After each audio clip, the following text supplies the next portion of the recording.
할렐루야. 153 저녁기도에 오신 여러분들을 주님의 이름으로 환영하고 축복합니다. 오늘도 귀한 복된 이 기도의 시간 가운데 하나님께서 우리들에게 강하게 임재하시고 또한 우리 가운데 확신을 주시는, 또한 우리들이 세상 가운데서 연약해진 우리들의 믿음을 다시 세우게 하시는 놀라운 은혜를 경험하는 이 귀한 저녁 시간이 되기를 바라겠습니다. 먼저 하나님의 말씀 보도록 합니다. 마태복음 13장 53절에서 58절 말씀까지 보도록 하겠습니다. 마태복음 13장 53절에서 58절 말씀, 우리 같이 한 목소리로 다 함께 봉독하도록 하겠습니다. 시작. 예수께서 이 모든 비유를 마치신 후에 그곳을 떠나서 고향으로 돌아가사 그들의 회당에서 가르치시니 그들이 놀라 이르되 이 사람의 이 지혜와 이러한 능력이 어디서 났느냐? 이는 그 목수의 아들이 아니냐? 그 어머니는 마리아, 그 형제들은 야고보, 요셉, 시몬, 유다라 하지 않느냐? 그 누이들은 다 우리와 함께 있지 아니하냐? 그런즉 이 사람의 이 모든 것이 어디서 났느냐 하고 예수를 배척한지라. 예수께서 그들에게 말씀하시되 선지자가 자기 고향과 자기 집 외에서는 존경을 받지 않음이 없느니라 하시고 그들이 믿지 않음으로 말미암아 거기서 많은 능력을 행하지 아니하시니라. 아멘. 여러분들도 그렇겠지만 저도 어릴 때 부모님께 참 많은 교육을, 또한 교훈을 받은 적이 있었습니다. 그 가운데 지금도 기억나는 것은 뭐냐면 세상에는 공짜가 없다라는 말씀이었습니다. 공짜처럼 보이고 아주 좋아 보여서 덥석 물어버리면 이것이 나중에는 시간이 되어져서 그것에 몇 배에 해당되어지는 대가를 치르고 값을 치러야 된다라는 말씀이었어요. 그러므로 절대로 공짜가 없다라는 말씀을 가지고 저는 참 조심스럽게 사람을 대하고 또 사람도 사귀고 또 주변을 늘 돌아보기도 합니다. 그래서 굉장히 이것이 너무나도 강하게 제 인식을 사로잡고 있어서, 제 사고를 사로잡고 있어서 쉽게 사람을 이렇게 믿지 못하는 경우들도 좀 있는 것 같습니다. 어쨌든 간에 그렇지만 그래도 시간이 지나면 지날수록 이 말씀이 참 진리에 가깝다라는 그런 생각을 제가 목회를 통해서도, 그리고 제 짧은 인생이지만 그 삶을 돌아봐도 마찬가지인 것 같습니다. 여러분, 우리나라만 보더라도 그런 것 같아요. 요즘 보편적 복지라고 하는 뭐 기본 시리즈라고 하죠. 뭐 기본소득, 뭐 기본적으로 뭐 이렇게 뭐 긴급 재난지원금 뭐 이런 것들 있지 않습니까? 여러분, 코로나 기간 동안에 그리고 지금 우리 안양시 같은 경우에는 갑자기 인상되어진 뭐 가스나 전기세에 대해서 서민들이 굉장히 당황스러워해서 막 난리 나지 않았습니까? 그것에 대해서 이제 5만 원, 각 가정당 한 사람당 5만 원씩 이렇게 안양페이를 이렇게 지원해주는 지역 화폐를 지원해주는 그런 사업을 하더라고요. 여러분, 근데 처음에 우리들이 코로나 지원금 받았을 때 그 공짜로 얻는 처음에는 100만 원 막 이렇지 않았습니까? 어마어마한 돈 아닙니까? 현금으로, 그것도 현금으로 이렇게 돈으로 가져다 주니 얼마나 기분이 좋습니까? 그죠? 그런데요, 곰곰이 생각해 보면 그 모든 것들이 다 우리들이 나중에 걷어들여야 될, 우리들이 내야 될 세금이라는 것을 우리들이 알지만 받을 때는 그걸 잃어버린다라는 거예요. 그러면서 진짜 이것이 세상의 법칙이구나. 공짜는 없구나. 공짜는 없구나. 공짜는 없구나. 그죠? 걷어들인 만큼 나눌 수 있고, 또 현금을 나눠준다는 건 당연히 세금을 더 걷어야 되겠다는 전제 안에서 그런 일들을 한다는 것이라는 거죠. 여러분, 근데 하나님의 나라는 이와 같지가 않아요. 하나님의 나라는 모든 것이 공짜고, 하나님의 나라는 모든 것이 거저주는 것이고 그저 받는 게 하나님 나라예요. 이것이 근데 우리는 익숙하지가 않아요. 왜? 세상에는 공짜가 없다라고 하는 그 세상적인 이념과 세상적인 논리로 우리들이 찌들어 있는 우리들의 육신이 이 하나님의 나라의 가치관으로 전도되어진다는 건 쉽지가 않다라는 겁니다. 그래서 우리들이 대가를 뭔가 지불해야 될 것 같고 무언가를 건네야 받아야 될 것 같은 그러한 것들이 우리들 안에 이렇게 찌들어져 있는 것이죠. 근데 여러분, 하나님의 나라는 공짜라고 제가 말씀을 드렸잖아요. 우리가 이 땅에, 주님께서 이 땅에 오셔서 십자가 지시고 고난받고 십자가에 달려 돌아가신 후 3일 만에 부활하신 이 사실을 우리들이 믿기만 하면 하나님의 자녀가 되는 권세를 얻게 되었다라는 거예요. 여기에는 우리의 어떤 공로라든지 어떤 우리들의 힘이 작용되어지지 않습니다. 오로지 주님의 공로를 의지하고 주님의 공로를 믿기만 하기만 하면, 그러면 이 놀라운 선물을 받게 되어진다라는 거예요.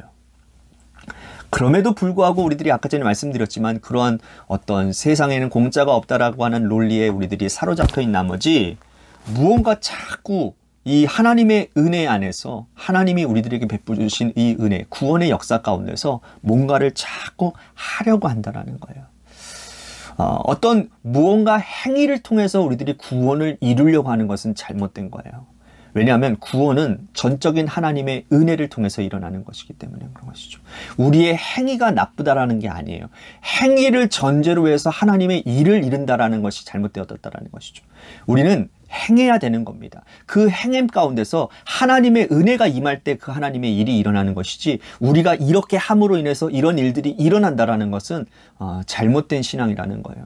그렇기 때문에 이런 거죠. 그러면 우리 아무것도 안 하는 겁니까? 그러면 하나님 앞에 내가 기쁨으로 하나님 앞에 내가 이렇게 하나님 무언가를 바칠 수 있는 것, 그런 것들은 어떻게 되는 겁니까? 그런 건 무효가 되는 겁니까? 아니요. 하나님 앞에 기쁜 마음으로, 감사하는 마음으로 하나님 앞에 드릴 수 있는 것, 공개할 수 있는 것, 그것은 하나님이 기뻐하실 만한 거예요. 하지만 그것을 내가 내므로 인해서, 이런 것들을 내가 하나님 앞에 드림으로 인해서 내 삶에 어떠한 놀라운 축복을 임하게, 그러한 동기가 잘못되어졌다는 것이죠. 다시 말씀드립니다. 하나님, 내가 이러한 행위를 통해서 이런 것들을 했기 때문에 하나님이 나에게 복을 내려주실 때, 그게 아니라, 하나님, 내가 하나님을 너무나도 사랑해서, 하나님이 나에게 베풀어 주신 은혜가 너무나도 감사해서 이렇게 하나님 앞에 내가 헌신합니다. 이렇게 하나님 앞에 드립니다. 물질을 드립니다. 어떤 헌물을 합니다. 이 마음을 하나님이 기뻐 받으시는 거예요. 그리고 그 마음 가운데 하나님은 분명히 일하실 거라는 거죠. 이해가 되시죠? 어쨌든 간에 우리가 어떤 그런 마음 가운데 우리들이 이렇게 사로잡혀 있으면 공로주의가 우리 가운데 사로잡히게 되는 거야. 내가 이런 일을 했기 때문에 하나님이 이런 일을 하시고, 내가 이렇게 했어 라고 하는 공로주의에 사로잡힐 수가 있다는 것이죠. 이런 일들은 우리 가운데 있어서는 안 된다는 거예요. 다시 말씀드립니다. 하나님의 나라는 전적인 하나님의 은혜 가운데 임하는 나라예요. 우리가 하나님의 나라의 자녀가 되는데 필요한 것은 아무것도 없습니다. 오로지 믿음밖에 없는 거예요. 믿음. 내 인생을 다스리고 간섭하시고 계신다라는 그 믿음, 나를 지금 구원해 주셨다라는 그 믿음, 이 한 가지 믿음만 가지고 있으면 우리의 인생에 늘 항상 앞으로도 여전히 주님의 능력이 채워지게 될 것이고요. 또한 하나님의 말씀의 능력이, 주님의 치료의 능력이 우리들의 인생을 채우고도 남을 만한 인도하심을 경험하게 될 것입니다. 믿음이 그래서 중요한 거예요. 하나님의 은혜에 대한 믿음. 할렐루야. 자, 오늘 본문에 근데 보면요, 믿지 않음으로 인해서, 믿음 없음으로 인해서 주님의 능력을 경험하지 못한 사람들, 아주 불행한 사람들이 등장을 합니다. 여러분, 이전에 예수님께서 수많은 무리들에게 천국 비유의 말씀을 선포하셨어요. 한 번도 가보지 않았기 때문에, 한 번도 경험해보지 못했기 때문에 천국을 비유로밖에는 말씀할 수가 없는 겁니다. 주님께서는 천국을 이러한 모양 저러한 모양으로 말씀을 하시고, 이제는 주님께서 나고 자라셨던 고향 나사렛으로 다시 들어가셨어요. 자, 그 말씀이 오늘 말씀이 나오는 거예요. 53절에서 54절 말씀 보십시오. 예수께서 이 모든 비유를 마치신 후에 그곳을 떠나서 고향으로 들어가사 그들의 회당에서 가르치시니, 그들이 놀라 이르되 이 사람의 이 지혜와 이러한 능력이 어디서 났느냐. 자, 예수님께서 공생의 이전, 그러니까 예수님이 30살 정도의 그 공생애를 시작하시지 않았습니까? 세례 요한에게 세례를 받고, 그러니까 30세 이전의 모든 세월은 다 어디에서 지난 겁니까? 갈릴리의 작은 마을 나사렛에서 지냈어요. 예수님께서 이곳저곳 다니시다가 자신의 고향 마을, 자신의 어린 시절의 추억이 있었던 나사렛에 들어가셔서 회당에서 하나님 나라의 말씀과 복음을 전파하셨습니다. 그래서 사람들이 놀라는 거예요. 깜짝 놀란 거예요. 왜 놀랐을까요? 이전까지 만났던 그 주님과는 너무나도 다른 모습으로 나와 있기 때문인 거예요. 그렇죠? 말씀의 권능이라든지 또 권위라든지, 그리고 지금까지 한 번도 유대 종교 지도자들에게 들어보지 못했던 놀라운 말씀을 이들이 듣게 된 거지요. 하지만 예수님 어린 시절에 보냈던 그 나사렛 마을 사람들은 그 놀람의 근원이 좀 달랐어요. 자, 55절에서 56절 말씀 보십시오. 이는 그 목수의 아들이 아니냐? 그 어머니는 마리아, 그 형제들은 야고보, 요셉, 시몬, 유다라 하지 않느냐? 그 누이들은 다 우리와 함께 있지 아니하냐? 그런즉 이 사람의 이 모든 것이 어디서 났느냐 하고. 54절에 보니까요, 어디서 났느냐? 56절에도 보면 어디서 났느냐? 자, 한마디로 이런 말이에요. 우리가 이 사람 다 알고 있는데, 누구네 집 아들인지, 누구네 형제 누이들인지 알고 있는데, 이 사람 누가 알고 있는데, 근데 이렇게 놀라운 말씀을 전하고 있으니, 이거 놀라운 일 아니냐? 그런데 우리는 도대체 믿을 수가 없다라는 거예요. 도대체 이 사람의 이런 능력이 출처가 어디냐에 대한 궁금증만 가지고 있지 믿지는 않는 거예요. 물론 그럴 수는 있습니다. 어린 시절부터 주님을 봐왔기 때문에, 또 어린 시절 그 동네에서 코올리기 시절 때부터 예수님을 살펴보았고, 그 동네 예수님을 따라다니면서 목수일을 하고 자랐던 주님의 그 어릴 적의 모습 때문에 그때는 만났기 때문에 물론 이렇게 반응할 수는 있습니다. 이렇게 반응했을 때 주님 불러놓고 앉아놓고 토론을 해야 옳은 거 아닙니까? 도대체 이 말씀의 능력과 권위가 어디서 난 거냐고. 그러면 주님께서 말씀하실 거 아니에요. 자신이 메시아 되심과 700여 년 전부터 이사야 선지자를 통해서 예언된 자가 바로 당신이라는 사실, 그리고 예수님의 메시아성과 또한 지금까지 공생애를 보내면서 살아오셨던 족속들을 충분히 말씀하셨을 겁니다. 그런데 이들은 자신들의 자존심으로 어린 시절 가난했던, 그 예수가 가난했던 집에 태어났던 예수가 사람들의 입에 오르내렸던, 또 결혼하기 전부터 이미 잉태되었던 예수가 이러한 놀라운 능력을 행하는 것이 못마땅한 거예요. 그래서 그들은 급기야 예수님을 배척해버리기 시작합니다. 57절 말씀 보십시오. 예수를 배척한지라 예수께서 그들에게 말씀하시되 선지자가 자기 고향과 자기 집 외에서는 존경을 받지 않음이 없느니라 하시고, 예수님을 배척한 것은 그들에게 최악의 수가 되고 말았습니다. 왜냐하면 예수님께서 그들이 믿지 않음으로 인해서 그곳에서 능력을 행하지 않으셨기 때문이에요. 58절 말씀 보십시오. 그들이 믿지 않음으로 말미암아 거기서 많은 능력을 행하지 아니하시니까 불행한 일입니다. 이들은 예수님을 30년 동안 보았고 알아왔던 사람이었어요. 그런데 이들의 문제는 뭡니까? 예수님을 아는 데만 그쳤다라는 거예요. 예수님의 어떤 환경, 예수님의 그런 어린 시절의 배경만 보고서 겉모습으로 보이는 예수님에만 초점을 맞추고 있었다라는 거죠. 그저 지식만 알고 있었어요. 이 사람은 이런 사람이었지, 이런 가정을 갖고 있었지, 이런 배경을 갖고 있었지. 그러나 믿음이 없었어요. 여러분, 우리가 신앙생활을 수십 년 하고 또 몇 대째 뿌리 깊은 믿음의 가정이라고 말한다 하더라도요, 그러나 믿음의 내용과 믿음의 본질을 봐야 되는 거예요. 저는요, 그런 이야기를 많이 들어요. 저희 어머니가, 저희가 몇 대째 부모님이 예수님을 믿고 또 목사님 가정이고, 좋아요. 그런 신앙의 토양이 참 기초가 좋은 건 참 좋습니다. 당연히 그런 곳에서도 훌륭하신 분들이 얼마나 많이 나옵니까? 그런데요, 그러한 믿음의 뿌리가 있는 가정 가운데서 여러분 제일 중요한 건 뭔지 아십니까? 그 가문이 중요한 게 아니고요, 본인이 중요한 겁니다. 그 신앙의 토양 가운데서 본인이 더 믿음으로 잘 일어서야 그 신앙의 토양분을 더 받아서 하나님이 그 사람을 더 크게 사용하시는 것이지, 어떤 부모님의 신앙, 또 대로 이어오는 신앙이 그 사람의 신앙을 붙잡아주는 것은 아니라는 거예요. 그것은 어떻게 보면 배경에서 내가 이러한 배경이 있다라고 하는 지식에만 머무는 것이지, 하나님이 일하실 것에 대한 그 믿음이 그 안에 존재하지 못한다면 아무리 좋은 배경을 가졌다 할지라도 하나님은 그곳에서 역사하시지 않는다라는 거예요. 이들이 바로 이런 것이라는 거죠. 예수님에 대한 지식은 알고 있었어요. 예수님에 대한 배경 알고 있었습니다. 하지만 예수님의 그 자라왔던 그것에 대한 그런 어떤 관념, 고정관념이 예수님을 믿지 못함으로 인해서 그곳에서 하나님의 일들이 일어나지 않게 되었다라는 거예요. 오늘 우리들에게도 이런 불행한 일들이 일어나지 않게 되기를 바라겠습니다. 예수님에 대해서가 아니라 예수님 그 자체를 알 수 있기를 바랍니다.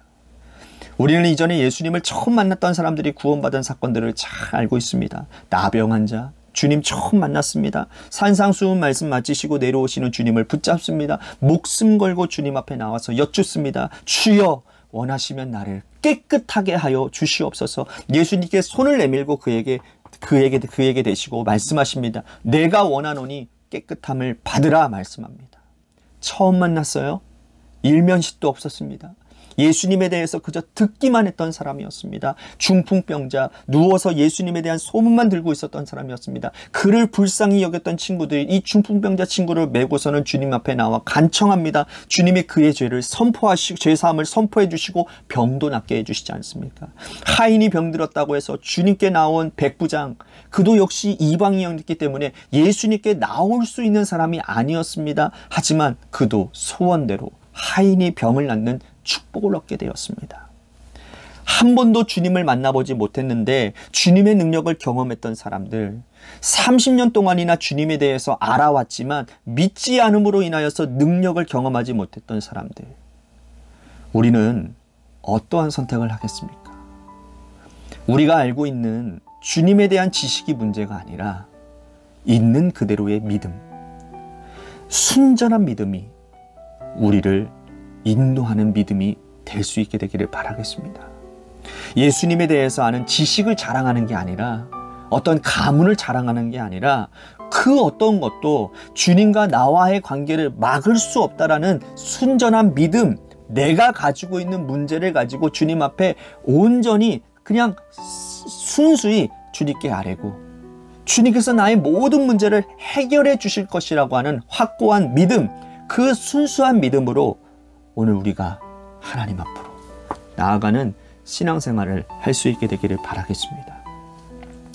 오늘 말씀을 생각하면서 우리 같이 기도했으면 좋겠습니다. 내 경험에 의한, 또한 어떤 내 배경에 의한, 그래서 그 예수님의 아는 지식은 충만한데 진짜 결정적일 때 예수님을 믿지 못하는 불신앙의 모습으로 인해서 하나님의 일들이 우리 가운데 일어나지 않고 있지는 않은지, 여러분, 제가 말씀드리잖아요. 요즘 들어서 제가 이번 지난주 부활주일 설교하면서 정말 저에게 강하게 저에게 인사이트를 주었던 게 뭐냐면, 오늘의 은혜, 지금의 은혜, 우리들에게 필요한 건 매 순간순간 하나님이 우리들에게 부어주시는 오늘의 은혜를 누리며 살아가는 것, 그것이 차곡차곡 쌓여져서 내 믿음의 신앙이 점점 자라게 된다는 것.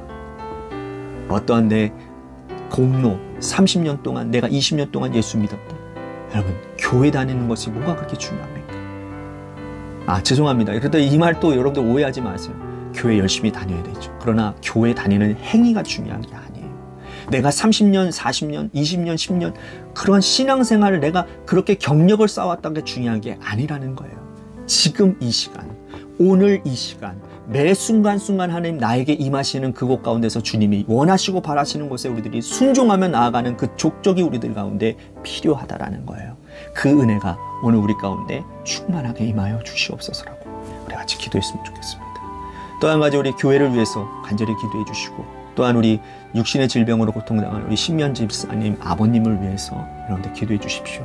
또한 우리 고3 수험생인 이도현 학생과 한유진 학생을 위해서 기도해 주시고, 마지막으로 여러분들의 삶의 자리를 위해서 이 시간 기도하시며 나아가기를 소원하겠습니다. 노래 끝날 때까지 함께 우리 같이 기도하며 나아가도록 하겠습니다.